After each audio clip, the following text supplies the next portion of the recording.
Welcome back, everyone. I hope you're all awesome. On today's video, we're going to take a look at Cab Lab 4 from Fractal Audio, which is their free application and plugin for blending cabinet impulse responses. They've also added Dynacapture functionality in here. So you have these optional paid Dynacab packs in here. You can, of course, just use it to load and blend traditional IRs as well.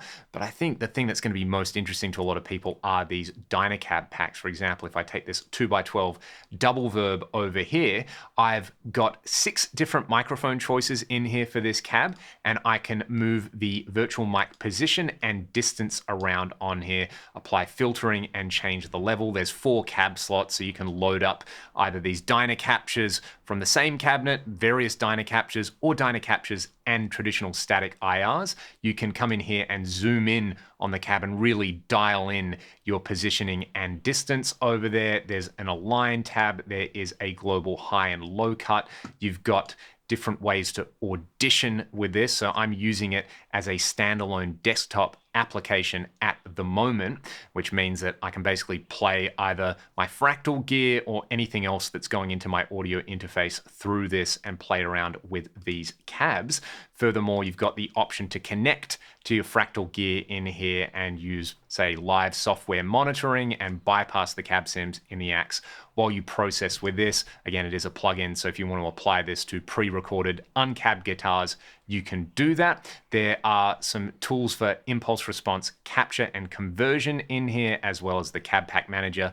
For any cab packs that you do buy, there's an audio and MIDI setup in here, which is fairly self-explanatory. There is a PDF documenting all of this, and I'm sure there will be more videos on here. Aside from that, if you've used Cab Lab 3, this is going to be very, very familiar, but the ability to load up different kind of movable mics on speakers in here is really the selling point to me. So what I want to do is just start out by dialing in one of these Dynacab packs, and I'll kind of show you my general workflow with it. Hopefully, if you've never used this stuff before, this can be a great way to get you up and running. Otherwise, you'll just be able to hear some of the tones we can get out of these Dynacab packs. Let's go. I'll show you how I would go about dialing in some cab blends. I pre-recorded a loop on my Axe 3 with the Brit 800 model and a tiny amount of plate reverb. I've got Cab Lab in the software live mode, but it's bypass at the moment. So I'm gonna let you hear the raw uncabbed signal very quickly. All right, we don't need to hear too much more of that. What I'm going to do is go to cab slot number 1, and I will bring up the 4x12 1960 TV Dynacab pack. I'm going to select the good old Dynamic 57 mic, and I'm going to come over to the zoom page over here so that I've got a really nice big graphic to move the microphone around on.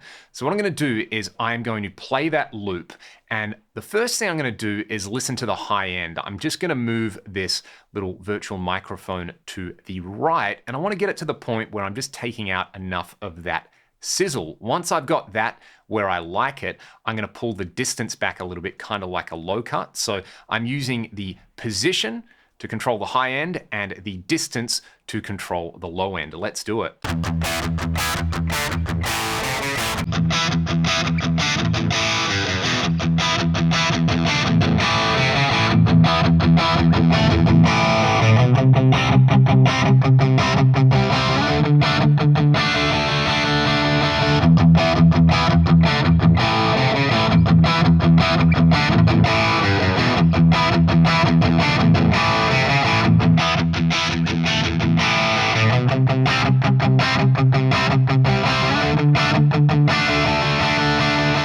I'm already pretty happy with where that is at in terms of having a nice amount of sizzle and having just enough chunk in the low end there. Of course, as you saw at the start, you have to remember to make sure the processing's on, so leave this bypass off over here. The next thing that I'm going to do is I'm going to bring up another instance of that 4x12 1960 TV Dynacab. I'm going to go for a ribbon mic on here. Let's start with the ribbon 121. Again, I'm going to come over to the zoom tab here. But what I'm going to do is I'm going to mute my first cab slot and I'll go over to cab slot number 2. What I'm going to do here is specifically try to dial in something a little bit darker. I want that contrast between a bright kind of sweet dynamic mic, and then a ribbon mic, which is really warm sounding. So let's do the same thing.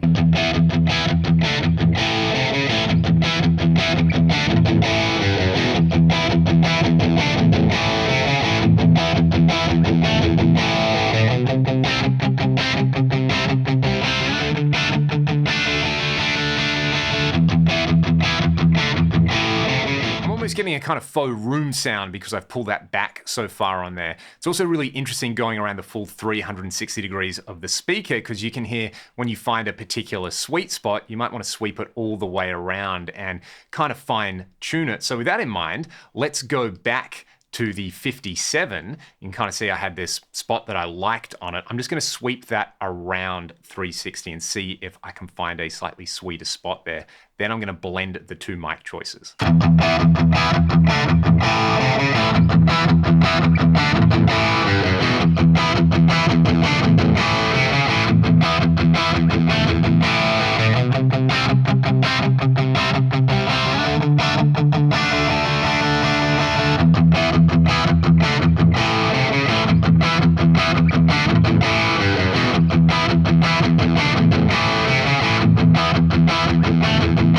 Again, that's kind of interesting. There was a scratchy thing in the high end in a few of these spots. I think it's kind of a toss of a coin between this position here and this position here. Nonetheless, I'm pretty stoked with that. So what I'm going to do is unmute the second selection. What I can do now is I can play around with the levels between these two mics. But before I do that, the kind of secret sauce that I found here is using the align function in the cab block. So I'll leave them at the same level. And what I'm going to do is set the units in millimeters. And I'm just going to bump one of these mics like somewhere in the kind of 10 to 20 millimeter range. That way the high end is just going to get smoothed out a little bit by that phase difference without affecting the low end too much. So tell you what I'm going to do is I'll set it up to be 20 millimeters. When I press enter, it will bump them, but let's hear them perfectly in phase to start out.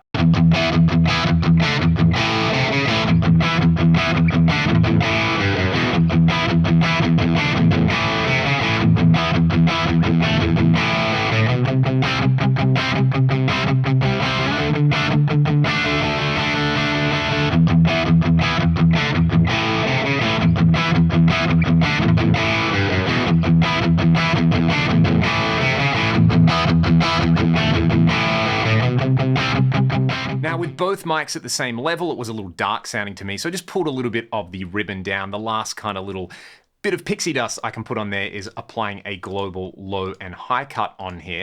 If I was going to export this to the Axe and have the option to do some processing in there, I would just leave these wide open, but it's also nice if you just want to export a kind of pre-EQ'd IR as well. So let's set the high cut to 10K and the low cut to 80 Hertz on there with a 12 dB slope. And now I'll play some guitar.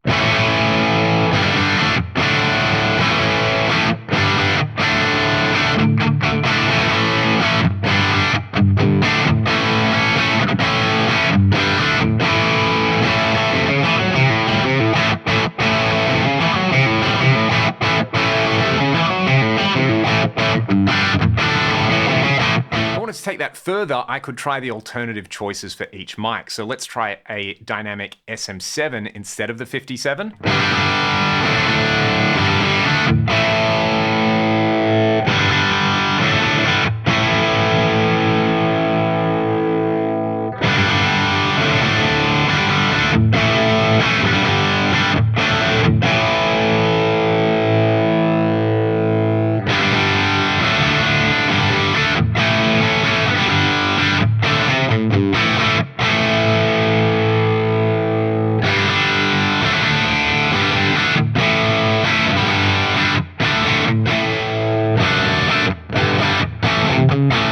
You can then, of course, just have multiple cabs set up and move each mic as you go. That's another great way to dial these in. Kind of the method that I outlined at the start is my general workflow to get me close. But then, of course, sometimes once you're close, it's nice to just be able to really fine tune things and dive in. But in general, thinking about the overall position as fine-tuning the high end, thinking of the distance as fine-tuning the low end, playing around with that little alignment trick in there, balancing out the levels, and then using the high and low cut is a great way to dial in a cab sound. You can do this, without all the talking in here in probably less than 4 or 5 minutes. And then once you've got that blend that you like, you can export it directly to your Axe-FX3, FM9 or FM3. So I'll just call this LT Blend 1 over here. I can set the processing up to be ultra res or normal, and I can play around with whether I want no trimming, auto trimming, or minimum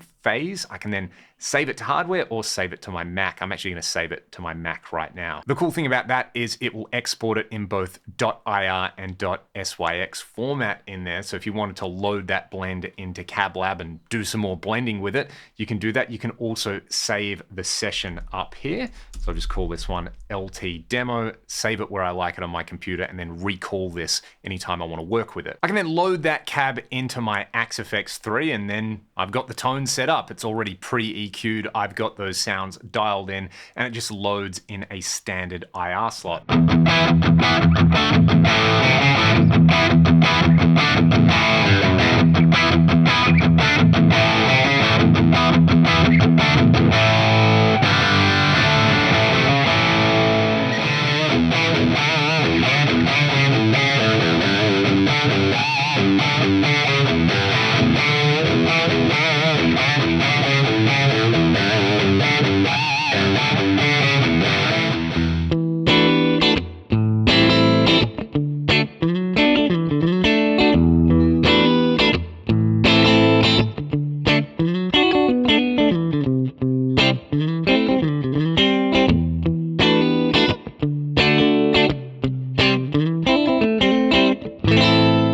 Like the top end sparkle in there. I could pull a little bit more of that out with the global high cut, but I'm actually pretty happy with that. I can always fix it later using the high cut in the cab block of the Axe-FX or one of the many EQ options there. So again, I'm going to export this one and load it up. I'm really happy with that blend, but hopefully that gives you a good idea of how quickly you can use that workflow with CabLab 4. That's just using 2 mics. You could, of course, go all in and go 4 mics, multiple cabinets, and totally customize this. If you have any other questions, let me know in the comment section below. I will put a link to this free software in the video description. If you like what I'm doing here on the channel, you can sign up to my Patreon, join the Discord server, or buy some of the music that I make with my band Ragdoll. Have a great day, and I'll see you next time.